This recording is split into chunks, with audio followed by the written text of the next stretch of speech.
Penyedia layanan pemasangan jaringan kabel jenis fiber optik termasuk bagian kebutuhan yang berkembang sejalan dengan pembangunan daerah merupakan akses jaringan teknologi bagi memenuhi kebutuhan untuk semua kalangan masyarakat. Dilihat pekerjaan pemasangan jaringan kabel jenis fiber optik dilakukan oleh pekerja yang menguasai secara teknis sesuai bidangnya yang telah diakui. Namun sayangnya pihaknya perusahaan penyedia jaringan fiber optik sering melakukan pelanggaran secara peraturan hingga teguran bahkan tindakan tegas pemerintah Kota Pekanbaru. Menyikapi para pelaku penyedia layanan jaringan kabel fiber optik yang kerap melakukan kesalahan pelanggaran serta ditindak banyak kasus terjadi hingga sekarang tentu masyarakat menilai para pekerja jaringan kabel fiber optik seakan bekerja asal jadi asal pasang masalah belaka. Menyikapi keberadaan tiang dan kabel fiber optik penyedia layanan internet di Kota Pekanbaru masih semrawut. Kondisi ini terlihat di sebagian besar wilayah kota. Tentu kami masyarakat menilai tidak sesuai dengan keahlian yang dianggap sama halnya tidak profesional. Bahkan dapat berdampak resiko besar selama pemerintah Kota Pekanbaru belum mampu tindak tegas bukan sekedar teguran saja. Melihat hal yang masih menjadi polemik ini sudah menjadi tanggung jawab Pemkot Pekanbaru ke depannya. Kepala Satpol PP Kota Pekanbaru Zulfahmi Adrian menegaskan bahwa pihaknya bakal intensif melakukan penertiban pada tahun 2024 mendatang.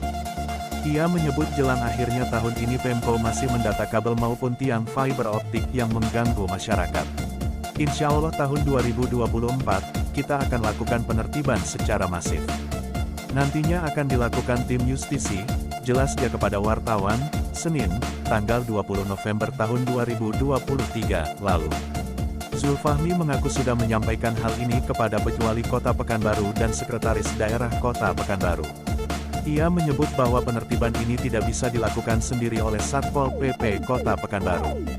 Mereka juga membutuhkan peralatan pendukung seperti kren dan truk pengangkut tiang ilegal.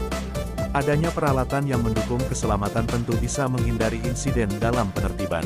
Ini yang harus kita hindari, maka harus kita persiapkan dengan matang. Kita masih lakukan pendataan terkait pelanggaran yang ada, ulasnya.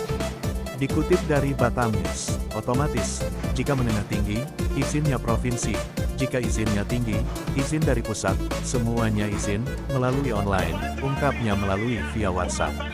Dianggap konfirmasinya seakan tidak ada tanggung jawabnya tidak bagian dari wewenangnya. Tim awak media dailyhukrim.com coba koordinasi kembali menjelaskan dengan harapan dapat direspon oleh Kepala Dinas DPM PTSP Kota Pekanbaru, Akmal Khairi, namun sayangnya pihaknya enggan berkomentar.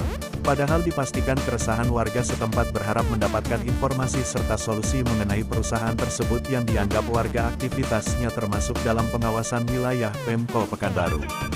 Dari keterangan tim awak media yang sampai saat ini tidak dijawab oleh Kepala Dinas DPM PTSP Kota Pekanbaru, Akmal Khairi, berdasarkan dari sumber, informasi warga yang didapat dari salah satu pihak ekspedisi yang tengah beraktivitas membongkar muatan tiang jaringan di lokasi pemukiman warga tepat Jalan Tuah Karya diyakininya dari awal pihaknya selama ini lokasi PT Tar Abdi Utama Sakti tepat sesuai dengan alamat dari selembaran DO-nya delivery order.